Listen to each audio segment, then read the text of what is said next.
Pascal Lisemonde présente le stoïcisme à l'ombre d'un portique, une série d'émissions qui est proposée par Emmanuel Hirsch. Pascal Lisemonde, bonjour. Bonjour Emmanuel. Cette semaine, dans vos chemins de la connaissance, vous nous proposez un voyage dans le stoïcisme, sous un portique millénaire et indescriptible, dites-vous. Alors, quand on parle du stoïcisme, cette doctrine qui apparaît il y a 24 siècles, on évoque bien sûr Zénon de Citium, mais pour nos contemporains, des personnalités qui nous aident à penser et à vivre, comme par exemple Marc Aurèle ou Épictète. Ou Sénèque. Alors, il y a une actualité de cette pensée stoïcienne. Oui, effectivement, et c'est peut-être à cause de cela, au départ, que j'ai voulu m'intéresser à ce courant historique, parce qu'il s'agit vraiment d'un courant de pensée, parce que Sénèque en particulier, Épictète ou Marc Aurèle, comme vous le disiez justement, sont tout à fait contemporains. Enfin, on les réédite d'ailleurs beaucoup, et on a l'impression que leur pensée a un peu forgé les éléments de rigueur auxquels on aspire aujourd'hui, une forme d'austérité aussi, de retour sur soi, en même temps que l'engagement dans la vie civile, qui est un constat d'ensemble que l'on trouve tout le temps dans la pensée stoïcienne. Ça, mais depuis la Grèce déjà. Et alors, si j'ai voulu m'intéresser à l'histoire de cette pensée, c'est que, bon, déjà au départ, j'avais fait sur cette même antenne, il y a 2 ou 3 ans maintenant, une grande série sur les épicuriens, et qui dit épicurien dit fatalement stoïcien, puisque les systèmes se sont constitués en même temps, et qu'en fait, un peu l'un par rapport à l'autre, avec des options tout à fait différentes. On les oppose, on les réunit, enfin, ils sont toujours ensemble. Donc c'était un petit peu pour faire la suite de cette première série, et en même temps parce que c'est tout à fait fascinant, je trouve, que de voir un mouvement de pensée se développer et marquer chacune des époques qui se nourrit en fait de bases qui sont établies et qui par la suite vont se développer dans la mesure où elles correspondent plus ou moins à un moment d'une époque. Et c'est vraiment étonnant. Et donc en parler aujourd'hui, c'est essayer de retrouver ce qui existe encore aujourd'hui de la pensée stoïcienne. Alors on ne va pas dévoiler tous les aspects de votre investigation dans le milieu du stoïcisme, mais lorsqu'on se réfère par exemple aux pensées de Marc Aurèle, c'est vrai que c'est la liberté du sage par rapport à l'ordre du monde. Alors il y a tout le système très logique du stoïcisme, mais il y a aussi un mode de pensée, notamment en termes d'éthique. Oui, et ça, l'éthique stoïcienne, de toute façon, je pense que c'est effectivement cet aspect-là qui a le plus marqué des générations entières qui se sont penchées sur les traités de Marc Aurèle, ceux d'Épictète ou ceux de Sénèque. Sénèque qui écrivait aussi de la tranquillité de l'âme et de la vie heureuse, qui fut un traité qu'on a encore réédité récemment. Toute cette semaine, les chemins de la connaissance, le stoïcisme, sous un portique millénaire et indestructible par Pascal Lisemonde, réalisation Michel Bossuet. Aujourd'hui, l'invention grecque d'une philosophie, avec Marcel Conche, philosophe.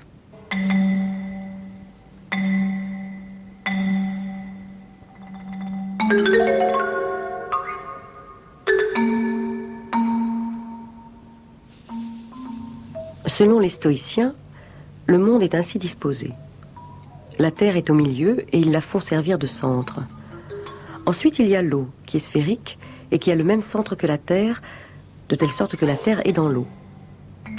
Ensuite, il y a l'air, sphérique également. Ils pensent que la nature est un feu artiste qui suit la voie de la génération et qu'il est un souffle igné et artisan. Quant à l'âme, elle est sensible, elle est un souffle qui nous est connaturel. C'est par elle que le corps existe, et elle subsiste après la mort. Mais elle est périssable, alors que l'âme de l'univers, dont les âmes des animaux sont des parties, est impérissable.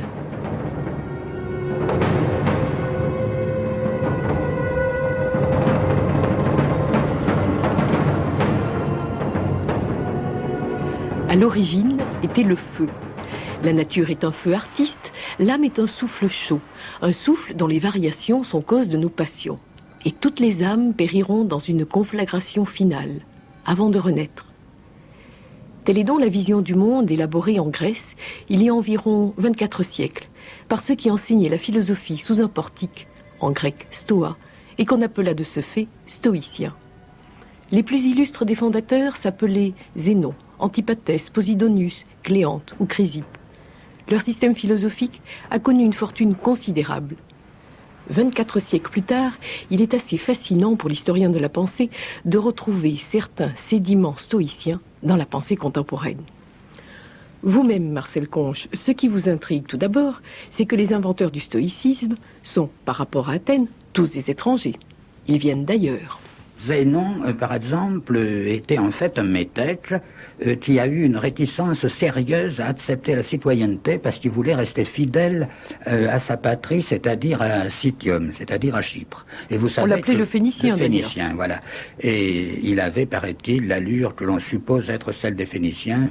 Il était grand, dégingandé, osseux, le teint basané.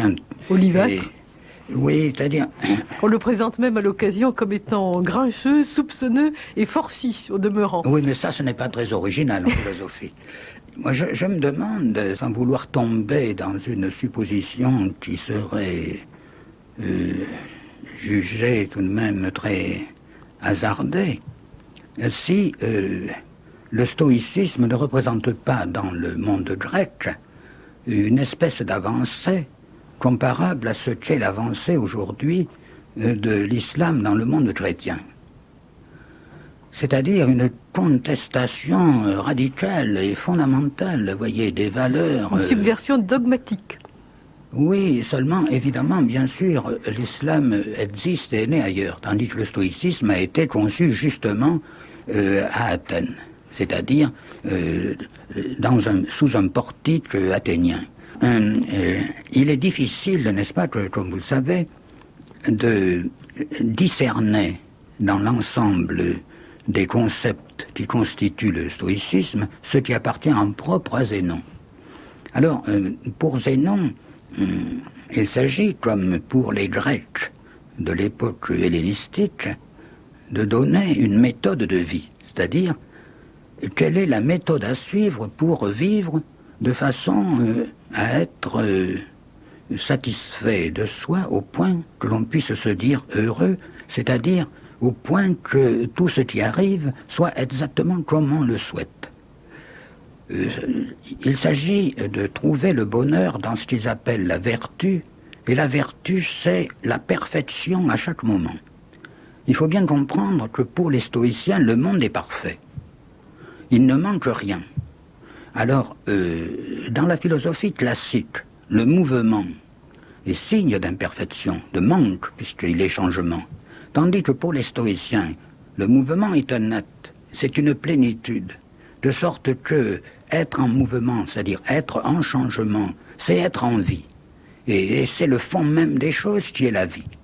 Et à chaque moment, le monde est exactement comme il doit être. Mais nous nous figurons qu'il serait mieux de le changer. Bien entendu, les stoïciens sont de ce fait absolument conservateurs. Mais si c'est ainsi, pourquoi alors parlez-vous de subversion, Marcel Conge, par rapport au mode de vie athénien? Mais écoutez, à partir du moment où on vous dit que la seule beauté qui compte, c'est la beauté morale, et où vous dites cela parmi des Athéniens, pour qui la beauté des formes est tellement importante, et la beauté de l'apparence aussi, c'est-à-dire de la manière de se présenter, des relations humaines, et de tout ce qui fait la vie dans une cité. Lorsqu'on vous dit que tout cela n'est absolument indifférent, que le bien ou le beau ou le laid dans le domaine des formes extérieures sont choses indifférentes, et où il n'y a que le beau moral qui compte, cela signifie tout de même ce que vous employez le mot subversion, oui, c'est-à-dire une subversion tout de même l'esthétique, des valeurs qui constituaient l'atticisme antique.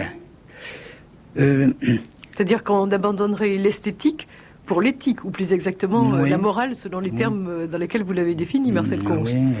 Oui.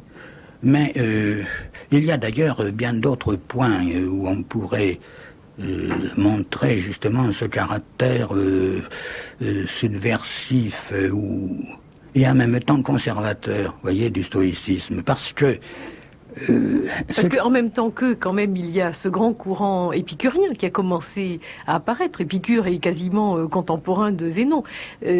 Donc il y a d'un côté les philosophes du jardin et de l'autre les philosophes du portique, et qui donnent en fait deux versions du monde qui sont parfaitement antagonistes et qui sont tellement puissantes l'une et l'autre qu'elles continuent à imprégner la pensée même actuelle, contemporaine. Oui. Au début de Naturae Rerum de Lucrèce, Vous savez qu'il y a une charge contre la religion. Je ne dirais pas que cette charge eût été approuvée forcément par Épicure. Parce que Épicure, comme vous le savez, admettait la réalité des dieux dans les intermondes. Et il admettait aussi une certaine valeur de la piété envers les dieux. Malgré tout, il y a un abîme entre cette piété épicurienne et la religiosité stoïcienne. Parce que la religiosité stoïcienne est entachée d'une énorme superstition, d'un esprit de superstition qui est étranger à l'esprit critique grec. Pour les stoïciens, la divination est quelque chose qui est hors de contestation. Et par conséquent, ils croient aux oracles, vous voyez. Et ils croient que l'on peut prévoir l'avenir. Mais c'est parce qu'aussi, de la même manière, enfin, ce qui explique cela, c'est qu'ils croient au destin. Voilà, justement. Et cette croyance au destin, c'est là aussi quelque chose qui le sépare des Grecs. Bien sûr, les Grecs, depuis Homère, ont admis la notion de destin. Oui, ô combien. Oui, mais ce destin, tel qu'on le trouve chez Homère, est un destin qui laisse une place à la liberté humaine. C'est-à-dire que l'homme peut agir dans certaines bornes, à l'intérieur de certaines bornes, qui sont fixées par le destin et par les dieux. Tandis que jusqu'à un certain point, malgré tout, parce que quand on voit justement les grands héros grecs pris dans leur tragédie, si je pense à Oedipe ou Antigone, ou enfin la longue suite pleine de sang, histoire pleine de sang des Atrides, il semble que justement ils ne puissent jamais échapper à leur destin, et que ce que dit un jour l'oracle est de toute façon accompli à un autre moment de leur vie. Oui, mais qu'est-ce qui ne peut pas échapper au destin? C'est une liberté. C'est-à-dire, s'il n'y avait pas leur liberté, la notion même de destin perdrait son sens. Bien sûr. Et alors, justement, chez les stoïciens, le destin est tellement total qu'ils ont énormément de peine à sauver la liberté.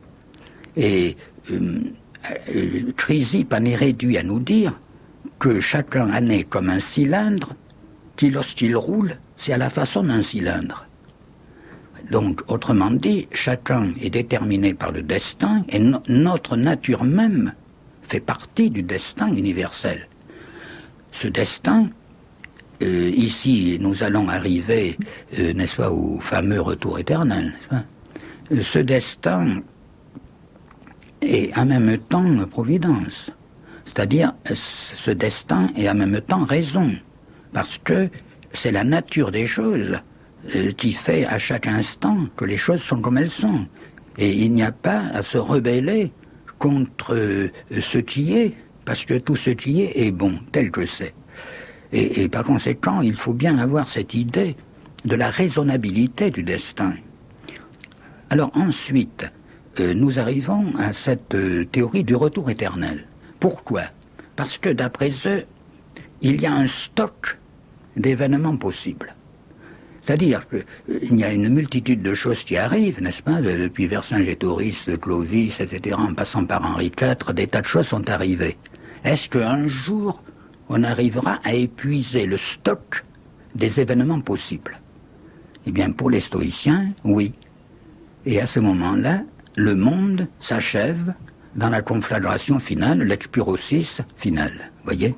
Parce que il n'y a plus de possibilité de nouveauté.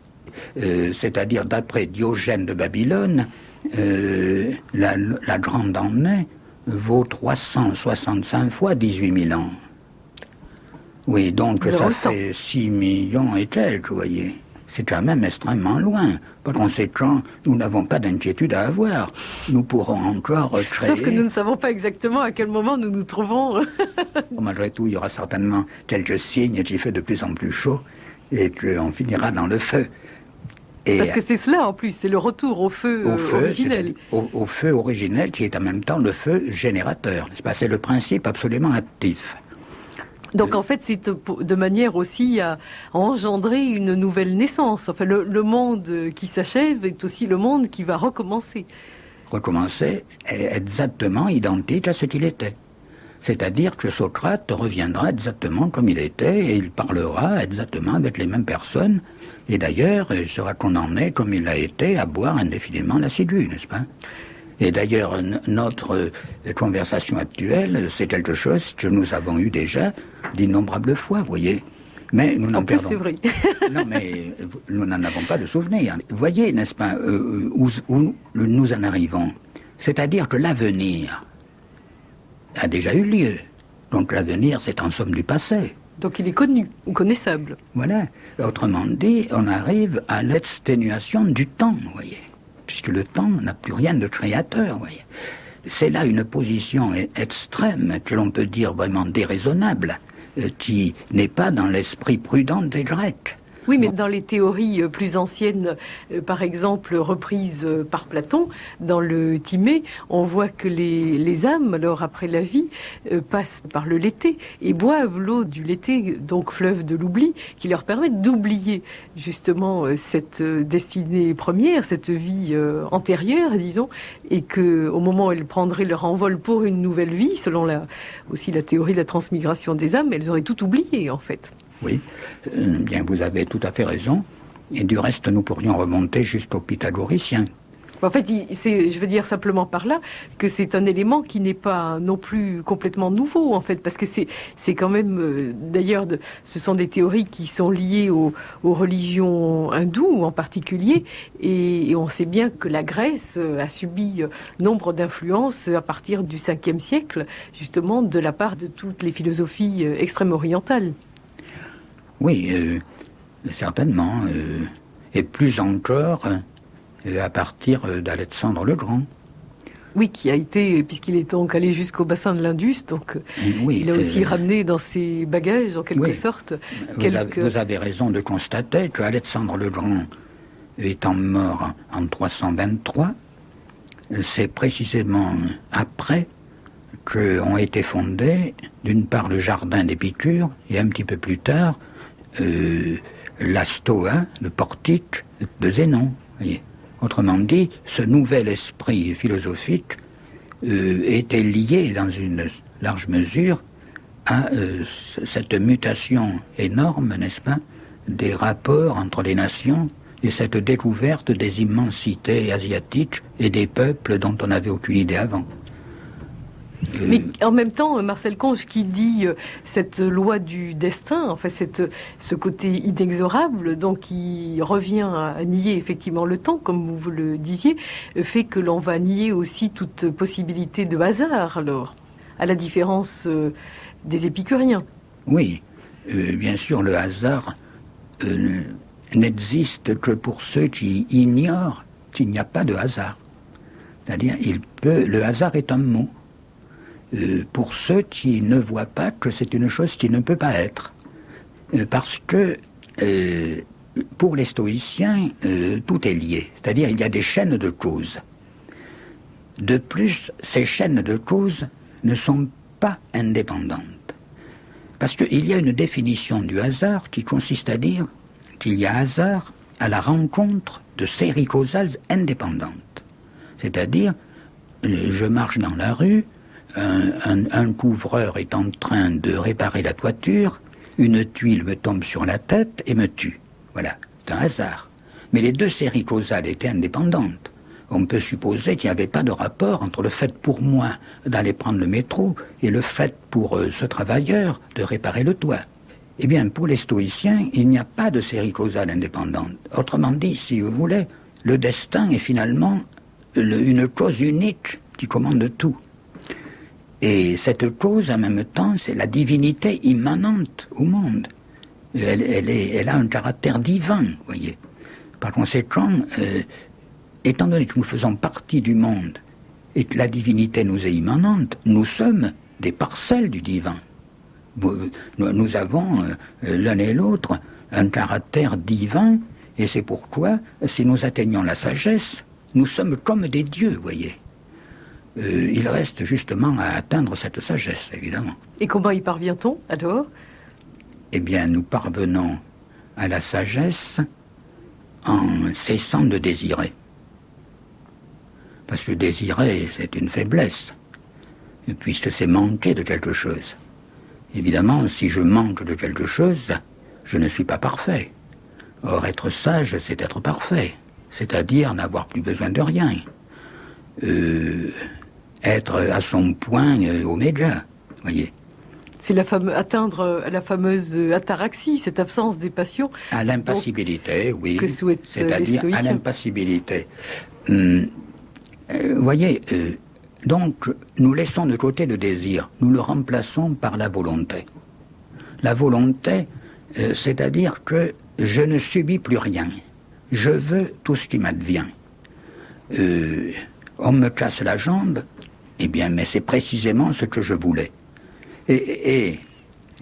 Mais attention. Oui, parce que c'est ce que j'allais vous demander, Marcel Conche. Comment explique-t-on, dans cette conception du monde, qui serait donc parfait, l'existence du mal et de la souffrance que vous venez de signaler par cet exemple de jambe cassée? Ah, mais attention. Lorsqu'on me casse la jambe, je ne fais que souffrir, c'est tout. Je ne suis pas tenu par là même de dire que la douleur est un mal. Autrement dit, tout vient de ce que vous croyez que ce qui vous advient de négatif est un mal. Si vous voulez, c'est une méthode d'adaptation extraordinaire, voyez. Donc, l'origine du mal, là, c'est le point délicat du stoïcisme. J'imagine volontiers. Oui. Que c'est le plus difficile à expliquer. Oui, parce que pour le sage, il n'y a pas de mal. Il n'y a que le non-sage qui se figure qu'il y a du mal. Mais étant donné que dans la nature, tout advient destinalement, et que tout est comme cela doit être au moment où cela est, de sorte que cela n'a aucun sens de souhaiter un changement quelconque, comme s'il y avait un progrès possible, alors qu'il n'y a pas de progrès possible, puisque tout ce qui est souhaitable est déjà là. Alors, à ce moment-là,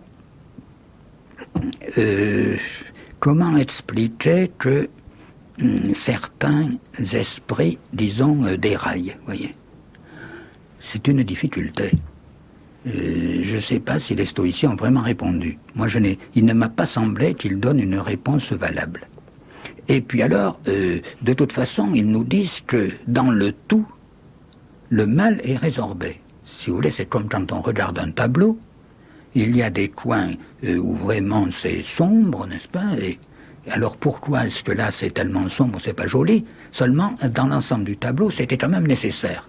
Autrement dit, dans le monde, les effets, si vous voulez, sont répartis en fonction du résultat d'ensemble. Alors comment expliquer qu'il y ait ces espèces d'écarts, cette errance des non-sages? D'où viennent les passions? Alors ici, les passions sont contre nature. Comment se fait-il qu'il y ait dans la nature des phénomènes contre nature? Comment se fait-il qu'il y ait le désir? Puisque justement le désir nous rend à tout moment imparfaits. Comment se fait-il qu'il y ait le plaisir, qui est contre nature, le plaisir? Parce que pour les stoïciens, les animaux ne recherchent pas le plaisir. Ils recherchent, par exemple, à manger. Ou bien ils recherchent l'amour, mais ils ne recherchent pas le plaisir. Le plaisir, c'est quelque chose qui vient à l'occasion de l'effectuation de ce qui est naturel. Mais de même, l'homme, dans son comportement naturel, cherche l'accomplissement de ses fonctions naturelles. Mais il ne recherche pas le plaisir. Si vous voulez, c'est une déviation que de manger pour le plaisir. Ce qui est naturel, c'est de manger quand on a faim pour se nourrir.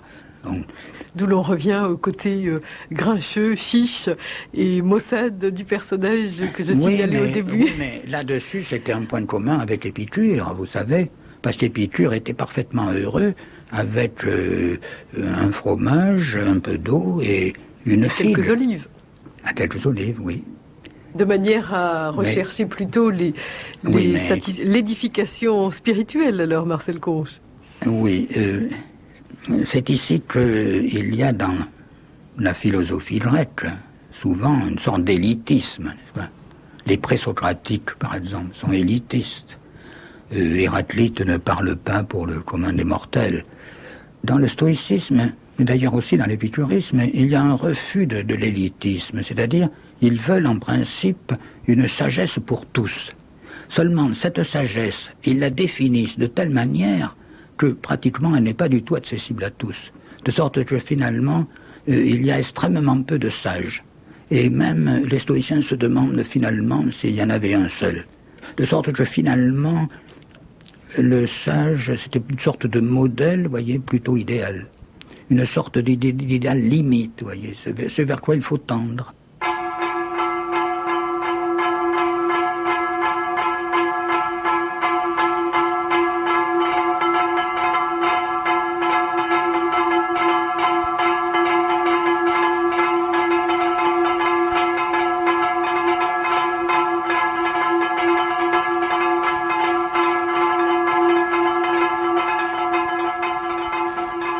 Cette série des chemins de la connaissance vous a déjà été proposée en mai dernier par Pascal Lismonde. Elle est consacrée au stoïcisme à l'ombre d'un portique, avec la participation de Marcel Conche, philosophe, ancien professeur à la Sorbonne et auteur de Le temps et le destin. Les textes étaient lus par Evelyne Guimara, le mixage était fait par Monique Pratt et la réalisation était assurée par Michel Le Bossuet.